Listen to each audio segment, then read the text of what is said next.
Baik, perkenalkan nama saya Made Dewana Sulaksana dengan NIM 1711031151. Baik, di sini saya sebagai penyaji satu, saya akan menjelaskan tentang tanda baca, yaitu yang pertama yaitu menjelaskan tentang tanda titik, yaitu tentang sistematika penulisannya. Yang pertama itu adalah tanda titik dipakai pada akhir kalimat pernyataan. Jadi contohnya yaitu pada kalimat mereka duduk di sana. Jadi dalam mengakhiri kalimat tersebut dipakai tanda titik. Yang kedua itu adalah tanda titik dipakai di belakang angka atau huruf dalam suatu bagian atau daftar. Contohnya itu mengawali bagian seperti nomor 1, kondisi kebahasaan di Indonesia. Jadi di satu itu berisi tentang titiknya. Dan yang ketiga itu adalah tanda titik dipakai untuk memisahkan angka, jam, menit, dan detik yang menunjukkan waktu atau jangka waktu. Contohnya yaitu pukul 01.35.20, yaitu pukul 1 lewat 35 menit 20 detik. Yang selanjutnya itu adalah tanda titik dipakai dalam daftar pustaka di antara nama penulis, tahun, jurnal, tulisan yang tidak berakhir dengan tanda tanya atau tanda seru, dan tempat terbitnya. Contohnya yaitu seperti Mulyono Anton 1989, Kembara Bahasa, Jakarta Gramedia. Jadi dalam menghubungkan nama penulis, tahun, judul tulisan, dan nama tempat terbitnya yaitu dipisahkan dengan tanda titik. Yang kelima itulah tanda titik diawali untuk memisahkan bilangan ribuan atau kelipatan yang menunjukkan jumlah. Nah, contohnya itu seperti Indonesia memiliki lebih dari 13.000 pulau. Jadi 13.000 itu merupakan bilangan ribuan yang dipisahkan oleh tanda titik. Nah, di samping sistematika penulisannya perlu adanya catatan yang perlu diperhatikan. Yang pertama itulah tanda titik tidak dipakai pada angka atau huruf yang sudah bertanda kurung dalam suatu perincian. Yang kedua adalah tanda titik tidak dipakai pada akhir penomoran, dipakai yang lebih dari satu angka. Yang ketiga itulah tanda titik tidak dipakai di belakang angka atau angka terakhir dalam penomoran deret digital yang lebih dari satu angka dalam judul tabel, bagan, grafik, atau gambar. Yang keempat itulah tanda titik tidak dipakai untuk memisahkan bilangan ribuan atau kelipatan yang tidak menunjukkan jumlah. Yang kelima itulah tanda titik tidak dipakai pada akhir judul yang merupakan kepala karangan, ilustrasi, dan tabel. Yang keenam itulah tanda titik tidak dipakai di belakang alamat pengiriman surat serta tanggal surat. Yang selanjutnya itulah tanda koma. Jadi sistematika penulisan tanda koma yang pertama itulah tanda koma dipakai di antara unsur-unsur dalam suatu perincian atau pembilangan. Contohnya itu alat komunikasi yang sering digunakan seperti telepon seluler, komputer, atau internet. Jadi dalam kalimat tersebut terdapat unsur-unsur dalam suatu perincian yang akan digunakan atau dipakai tanda koma untuk memisahkan perincian tersebut. Sedangkan yang kedua itulah tanda koma dipakai sebelum atau penghubung seperti tetapi, melainkan, dan sedangkan dalam kalimat menunjukkan setara. Contohnya, saya ingin membeli kamera tetapi uang saya belum cukup. Jadi menggunakan tanda koma dipakai sebelum kata penghubung tersebut. Yang ketiga itulah tanda koma dipakai untuk memisahkan anak kalimat yang mendahului induk kalimatnya. Contohnya, kalau diundang saya akan datang, merupakan kalimat yang dapat berdiri sendiri. Yang selanjutnya itu tanda koma dipakai di belakang kata atau ungkapan penghubung antar kalimat seperti oleh karena itu, Jadi dengan demikian sehubungan dengan itu dan meskipun demikian. Contohnya itu mahasiswa itu rajin dan pandai, oleh karena itu memperoleh beasiswa belajar di luar negeri. Karena dalam kalimat tersebut terdapat ungkapan penghubung antar kalimat, yaitu oleh karena itu. Jadi dalam tanda bacanya dipakai tanda koma.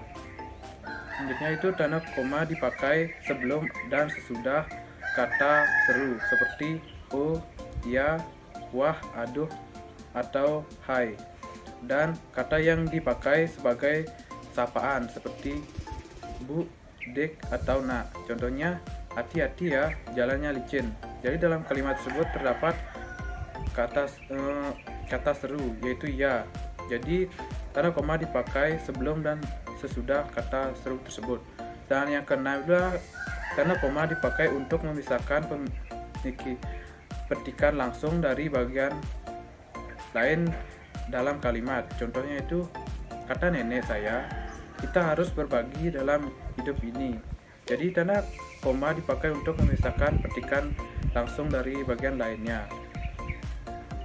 Yang ketujuh itulah tanda koma dipakai di antara nama dan alamat, bagian-bagian alamat, tempat dan tanggal, serta nama, tempat, dan wilayah atau negeri yang ditulis berurutan. Contohnya itu tempat dan tanggal ya. Jadi tempatnya itulah Surabaya dan tanggalnya itulah 10 Mei 1960. Yang ke-8 adalah tanda koma dipakai untuk memisahkan bagian nama yang dibalik susunannya dalam daftar pustaka. Contohnya itulah Gunawan Ilham 1984, Kamus Politik Politik Internasional Jakarta, Restu Agung. Jadi dalam daftar pustaka tersebut terdapat namanya yaitu Ilham Gunawan. Karena dibalik, jadi tanda koma dipakai untuk memisahkan bagian angka yang dibalik tersebut. Dan yang ke-9 itu adalah tanda koma dipakai di antara bagian-bagian dalam catatan kaki atau catatan akhir. Contohnya yaitu Sultan Takdir, Tahta Bahasa Baru Bahasa Indonesia, Jilid 2, Jakarta, Pustaka Rakyat 1950, halaman 25. Yang selanjutnya itu adalah tanda koma dipakai di antara nama orang dan singkatan gelar akademis yang mengikuti untuk membedakan dari singkatan nama diri, keluarga, atau negara, atau marga. Contohnya itu adalah Bambang Irawan, M. Hum, dan Siti Aminah, SH, MH. Jadi dalam penulisan nama tersebut terdapat nama gelar yang harus dipisahkan dengan tanda koma. Yang ke-11 itu tanda koma dipakai sebelum angka desimal atau di antara rupiah dan sen yang dinyatakan dengan angka. Contohnya itu adalah 25 atau 27,3 kg. Yang selanjutnya itulah tanda koma dipakai untuk mengapit keterangan tambahan atau keterangan aposisi. Contohnya itu adalah di daerah kami misalnya masih banyak bahan tambang yang belum diolah. Yang selanjutnya itulah tanda koma dapat dipakai di belakang keterangan yang terdapat pada awal kalimat untuk menghindari salah baca atau salah pengertian. Itu contohnya itu seperti dalam pengembangan bahasa kita dapat menguatkan bahasa daerah. Jadi tanda koma dapat dipakai di belakang keterangan yang terdapat pada awal kalimat untuk menghindari salah baca atau salah pengertian. Jadi yang selanjutnya itu di samping sistematika penulisannya terdapat catatan yang perlu diperhatikan. Yang pertama adalah tanda koma tidak dipakai jika induk kalimat mendahului anak kalimat. Yang kedua adalah tanda koma tidak dipakai untuk memisahkan petikan langsung yang berupa kalimat tanya, kalimat perintah, atau kalimat seru dari bagian lain yang mengikutinya. Baik, yang selanjutnya itulah tanda titik koma. Jadi sistematika penulisan tanda titik koma yang pertama adalah tanda titik koma dapat dipakai sebagai pengganti kata penghubung untuk memisahkan kalimat setara yang satu dari kalimat setara yang lainnya di dalam kalimat majemuk. Contohnya yang pertama adalah hari sudah malam, anak-anak masih membaca buku. Jadi tanda titik koma dipakai sebagai pengganti kata penghubung untuk memisahkan kalimat setara yang satu dengan kalimat setara yang lainnya. Yang kedua itulah tanda titik koma dipakai pada akhir perincian yang berupa klausa. Contohnya itu adalah perincian yang pertama adalah berijazah sarjana S1, yang perincian kedua adalah berbadan sehat. Jadi tanda titik koma dipakai pada akhir perincian yang berupa klausa. Yang ketiga adalah tanda titik koma dipakai untuk memisahkan bagian-bagian perincian dalam kalimat yang sudah menggunakan tanda koma. Jadi contohnya itu seperti ibu membeli buku, pensil, dan tinta, baju, celana, dan kaos, pisang, apel, dan jeruk. Jadi dalam kalimat tersebut terdapat 3 perincian. Jadi untuk memisahkan perincian tersebut diperlukan tanda titik koma. Yang selanjutnya itulah tanda titik 2. Jadi sistematika penulisan tanda titik 2, yang pertama adalah tanda titik 2 dipakai pada akhir suatu pernyataan lengkap yang diikuti perincian atau penjelasan. Contohnya itu mereka memerlukan rapor rumah tangga seperti kursi, meja, dan lemari. Jadi tanda titik 2 dipakai pada akhir suatu pernyataan lengkap diikuti dengan perincian atau penjelasannya. Yang ketiga itulah tanda titik koma titik 2 tidak dipakai jika perincian atau penjelasan itu merupakan pelengkap yang mengakhiri pernyataan. Contohnya itulah kita memerlukan kursi, meja, dan lemari. Jadi tanda titik 2 tidak dipakai jika perincian atau penjelasan itu merupakan pelengkap yang mengakhiri pernyataannya. Yang ketiga itulah tanda titik 2 dipakai sesudah kata atau ungkapan yang memerlukan pemberian. Contohnya itu dalam menyatakan anggota sebuah organisasi seperti ketua, sekretaris, dan bendaharanya. Yang keempat itulah tanda titik 2 dipakai dalam naskah drama sudah kata yang menunjukkan pelaku dalam percakapan. Contohnya yaitu seperti ibu, bawa koper itu nak. Jadi tanda titik 2 itu dipakai dalam naskah drama sesudah kata yang menunjukkan pelaku dalam percakapan tersebut. Yang kelima itulah tanda titik 2 dipakai di antara jilid atau nomor dalam halaman, surah atau ayat dalam kitab suci, judul dan anak-anak suatu karangan, serta nama kota dan penerbit dalam daftar pustaka. Contohnya yaitu Dari Pemburu ke Teropik, Antologi Cerpen Nusantara. Jadi tanda titik 2 itu dipakai di antara tersebut. Yang selanjutnya itulah tanda hubung.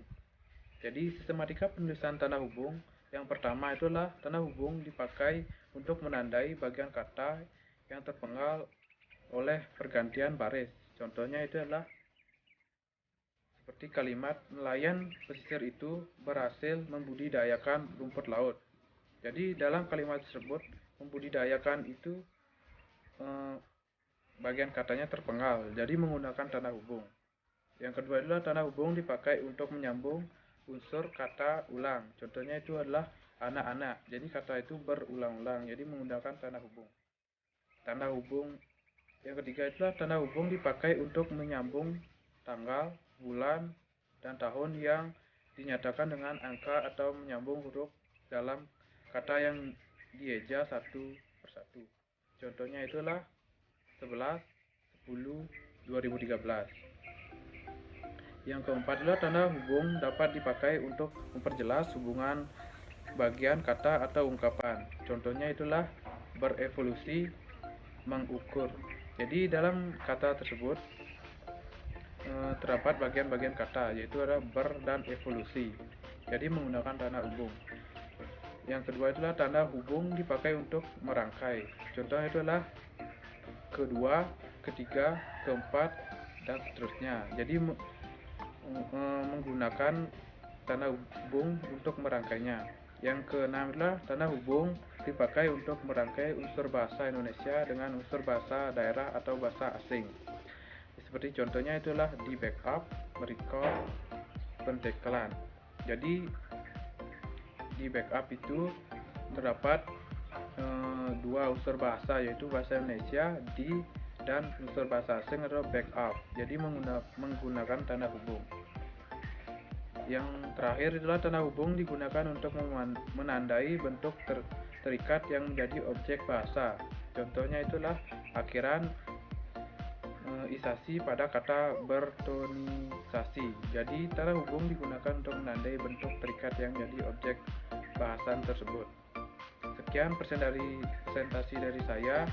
Selanjutnya akan dijelaskan oleh teman saya.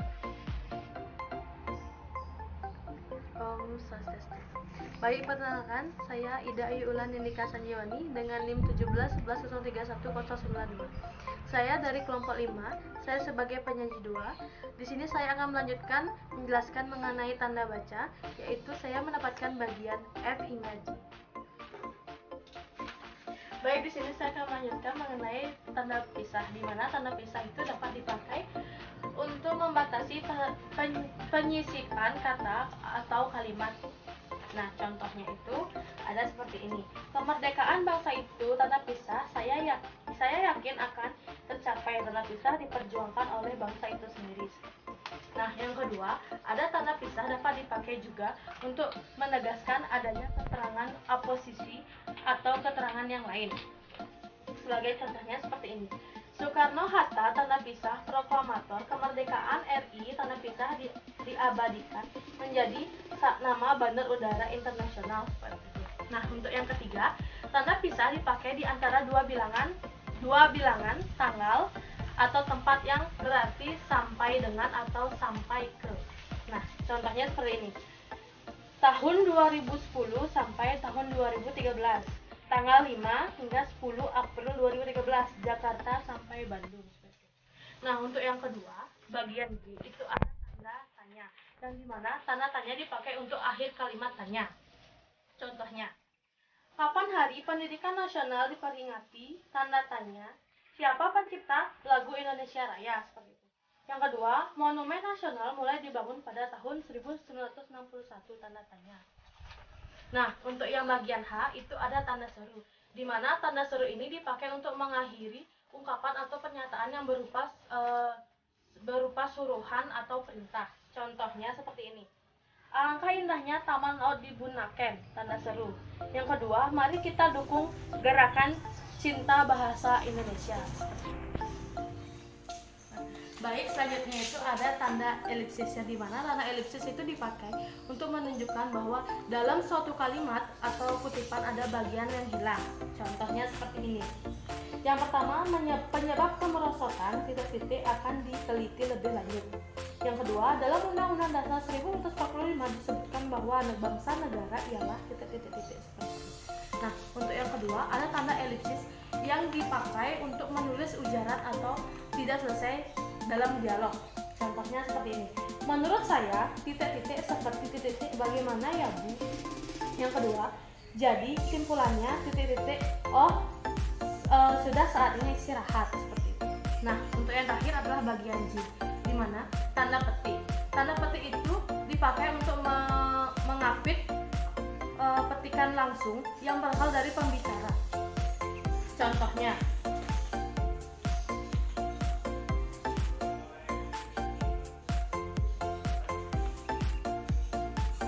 seperti ini.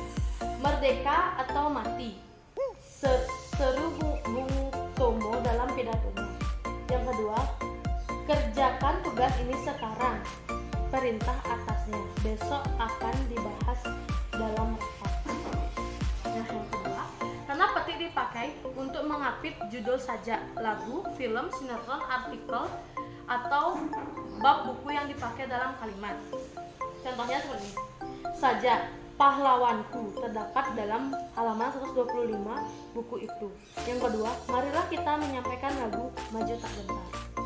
Nah, untuk yang terakhir, tanda petik dipakai untuk mengapit istilah ilmiah yang kurang dikenal atau kata yang mempunyai arti khusus. Contohnya seperti ini. Detikus komputer ini sudah tidak berfungsi. Yang kedua, dilarang memberikan amplop pada petugas. Baik, sekian dari penjelasan dari saya. Sekian, terima kasih. Om Swastiastu. Perkenalkan, nama saya Dewa Ayumade Chandra Dwi Evayadi, NIM 11031381 dari kelompok 5. Baiklah, jadi di sini saya akan melanjutkan materi yang telah disampaikan oleh rekan saya, yaitu mengenai tanda petik tunggal, tanda kurung, tanda garis miring, dan tanda penyingkat. Tanda petik tunggal ini dipakai untuk mengupdate suatu petikan di dalam petikan lain. Jadi contohnya ini seperti ini ya. Tanya dia, tanda petik ku dengar bunyi kring-kring tadi. Jadi dalam kalimat ku dengar bunyi kring-kring tadi tersebut terdapat tanda petik tunggal, yaitu pada bunyi kring-kring. Kemudian tanda petik tunggal juga mengupdate makna atau terjemahan suatu penjelasan. Jadi contohnya itu seperti ini. Tergugat, tanda petik yang digugat. Jadi tanda petik tunggal ini memiliki arti bahwa menjelaskan makna dari kata tergugat tersebut. Kemudian berlanjut pada tanda kurung. Tanda kurung merupakan suatu tanda yang dipakai untuk mengupdate suatu tambahan keterangan. Contohnya yaitu yang pertama, dia memperpanjang surat izin mengemudi dalam kurung SIM. Jadi tanda kurung ini memiliki makna untuk sebagai singkatan dari kata surat izin mengemudi. Kemudian tanda kurung dipakai untuk mengupdate suatu kata atau yang keberadaannya di dalam teks itu tidak dimunculkan. Jadi contohnya yaitu keterangan itu dapat dilihat pada tabel 10 yang menunjukkan arus perkembangan baru pada pasar dalam negeri. Jadi keterangan itu dalam kurung lihat tabel 10. Jadi dalam kurung lihat tabel 10 ini akan menghilangkan suatu kalimat yang harusnya berada dalam melanjutkan keterangan itu. Jadi akan sebagai penyingkat gitu. Nah, kemudian dilanjutkan pada tanda garis miring. Tanda garis miring ini biasanya dipakai dalam penggunaan nomor surat, nomor pada alamat, dan penandaan masa 1 tahun kerja. Jadi contohnya yaitu ini ya. Nomor 7 garis miring PK garis miring 11 garis miring 2013 Jalan Keramat. Jadi biasanya garis miring ini digunakan di dalam membuat suatu surat atau kop surat. Kemudian yang kedua yaitu tanda garis miring biasanya digunakan sebagai pengganti kata atau dan setiap. Jadi contohnya yaitu seperti ini. Mahasiswa garis miring mahasiswi. Jadi garis miring ini akan memiliki arti dan. Artinya mahasiswa dan mahasiswi. Kemudian yang kedua yaitu contohnya dikirimkan lewat darat garis miring laut. Jadi dikirimkan lewat darat garis miring laut ini memiliki arti darat atau laut. Kemudian yang terakhir yaitu garis miring digunakan sebagai pengganti kata pengapit huruf kata atau koreksi dari suatu pengurangan kalimat. Jadi contohnya yaitu dia sedang menyelesaikan garis miring garis miring utangnya di bank, seperti itu. Nah, kemudian yang terakhir yaitu tanda penyingkat. Tanda penyingkat ini biasanya dipakai untuk menunjukkan suatu penghilangan bagian kata atau angka dalam konteks tertentu. Jadi contohnya seperti ini. Dia kan kusurati. Tanda kan sama dengan akan. Jadi tanda penyingkat ini akan memiliki arti untuk menyingkat suatu kata. Contohnya kan dia kan, sebenarnya yang seharusnya itu dia akan, seperti itu. Jadi, sekian materi yang dapat saya sampaikan. Yang selanjutnya akan dilanjutkan oleh rekan saya. Om Santi Santi Santi Om Swastiastu. Perkenalkan, saya Ibu Toka Sasrawan, NIM 1711031091 dari kelompok 5. Terima kasih atas waktunya. Di sini saya sebagai penyaji keempat akan melanjutkan materi tentang penyajian tabel dan gambar di karya ilmiah. Baik, langsung saja ke materi yang pertama yaitu tabel. Baik, langsung ke pengertian tabel. Tabel merupakan daftar yang mana di dalamnya biasanya berisikan berbagai macam ikhtisar dari sebagian atau keseluruhan data informasi. Biasanya ditulis menggunakan angka ataupun kata-kata yang ditulis secara sistematis. Nah, tabel ini biasanya disusun berderet ke bawah, memiliki garis pembatas atas bawah, kanan dan kiri, sehingga mudah ditinjau. Adapun fungsi dari tabel, yang pertama memberikan kemudahan pengguna untuk membaca sebuah data informasi. Yang kedua, memberikan kemudahan kepada pengguna untuk mengetahui berbagai informasi, naik atau turunnya sebuah data. Baik, langsung saja ke materi selanjutnya, yaitu penyajian tabel di karya ilmiah. Penyajian tabel dalam karya ilmiah. Yang pertama, tabel dalam karya ilmiah berisikan data ringkasan penelitian yang penting. Data lengkapnya bisa disajikan pada lampiran dalam karya ilmiah. Yang kedua, tabel disajikan di tengah secara sejajar, sistematis pada bagian batas kertas kiri kanan pengetikan. Yang ketiga, kolom disajikan secara rapi sehingga mudah dipahami. Yang keempat, jarak antara baris tabel menggunakan 1 spasi. Yang kelima, batas tabel tidak boleh melampaui batas kertas. Yang keenam, kolom diletakkan secara sejajar dengan panjang kertas. Yang ketujuh, tabel boleh diletakkan di tengah di antara baris-baris teks dengan jarak baris teks dengan tabel adalah 2 spasi. Yang kedelapan, di atas garis batas tabel adalah judul dan nomor tabel dengan ketentuan. Yang pertama, jika judul tabel lebih dari 2 atau terdiri dari 2 baris, maka jarak spasi adalah 1. Dengan jarak tabel dengan judul adalah 2 spasi. Ketentuan yang kedua, nomor terletak 2 spasi dari garis bawah teks. Dan nomor memiliki 2 bagian. Yang pertama, menunjukkan bahwa tabel tersebut dimuat pada bab tersebut. Dan ketentuan yang selanjutnya, nomor tersebut menunjukkan urutan pada bab itu. Dan yang ke-10 atau yang terakhir, jika menggunakan tabel yang berisikan data, maka harus menyantumkan sumber di mana data tersebut diambil dengan menggunakan huruf 10, ukuran huruf 10. Nah, ini contoh dari tabel yang ada di karya ilmiah.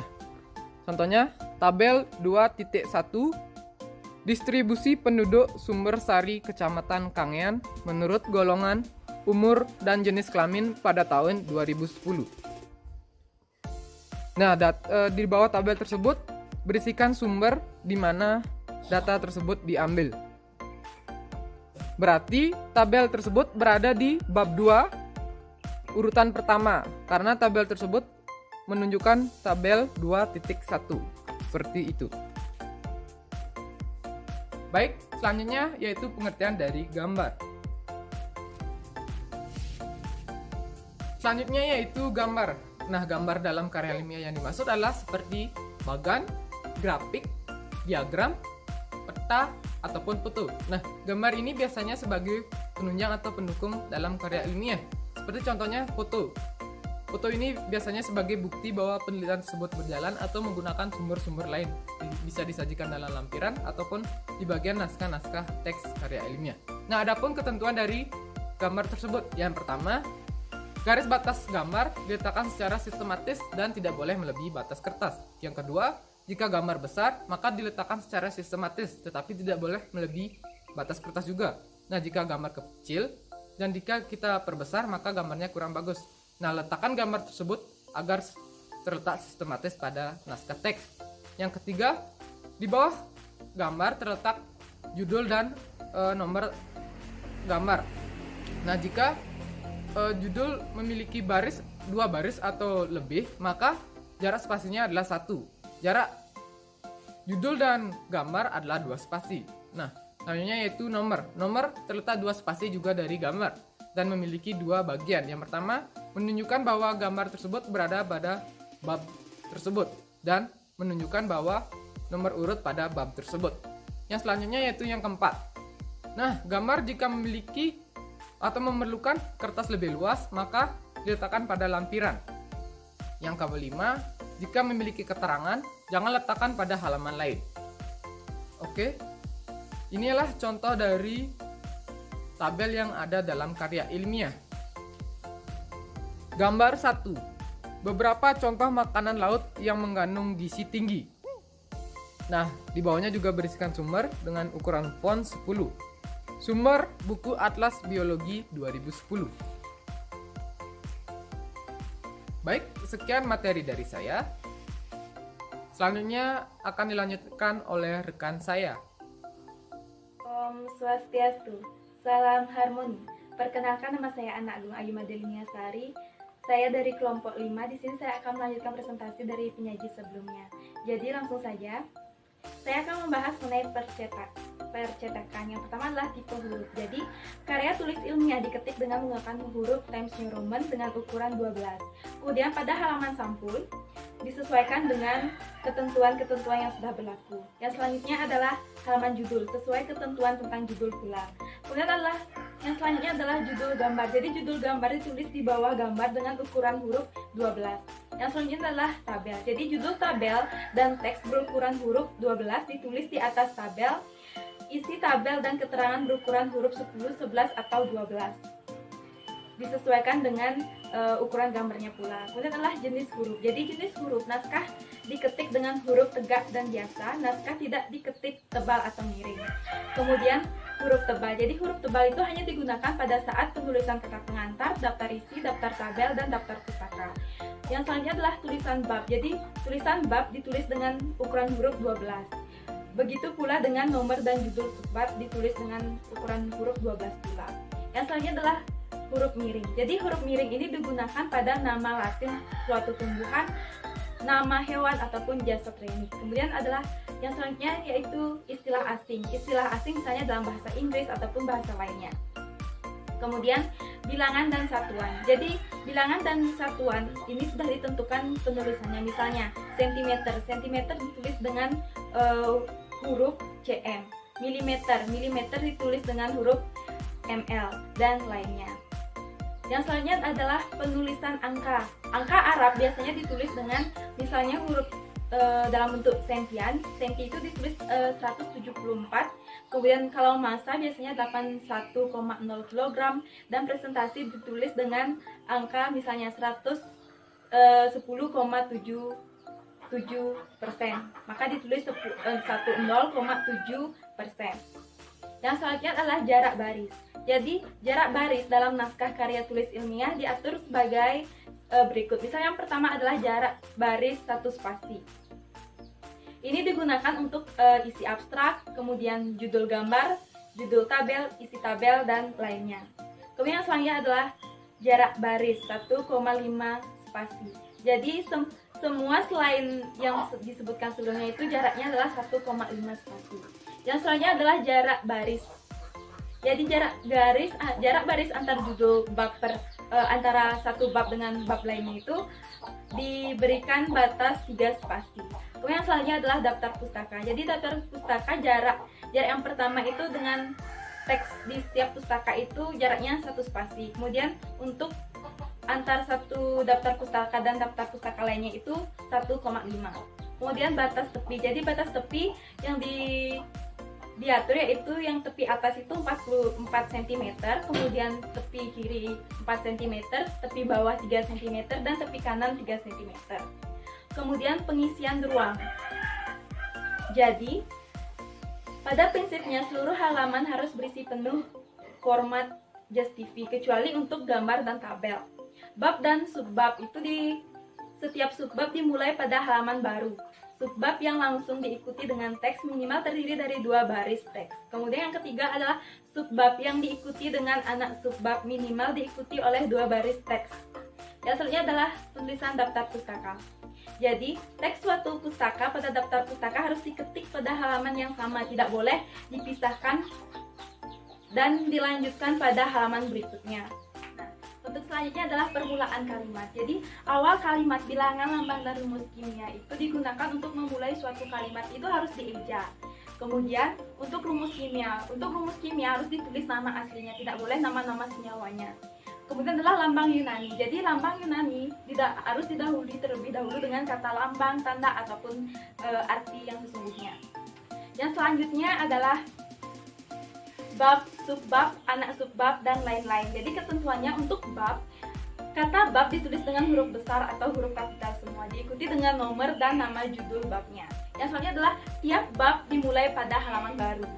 Kemudian untuk peraturan subbab, kata subbab tidak ditulis melainkan langsung ditulis dengan subbabnya dengan didahului huruf urutannya. Yang selanjutnya adalah judul subbab dan huruf yang didahului semua ditulis dengan menggunakan huruf kapital. Yang selanjutnya adalah kalimat pertama dari tiap subbab dimulai dengan alinea baru. Kemudian untuk peraturan anak subbab, kata anak subbab tidak ditulis melainkan langsung ditulis judul anak subbabnya dengan didahului urutan nomor.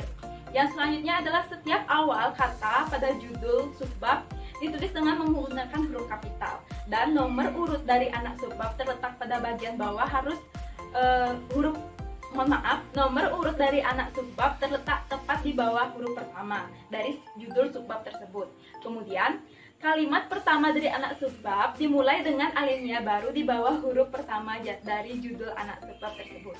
Yang selanjutnya adalah peraturan dari penulisan sub anak subbab. Jadi, kata sub anak subbab tidak ditulis, melainkan langsung ditulis judul subbab anak subbabnya. Kemudian, untuk judul sub anak subbab ditulis dengan huruf biasa atau tidak tebal. Kemudian, huruf dari sub anak subbab terletak tepat di bawah huruf pertama sub anak subbab tersebut.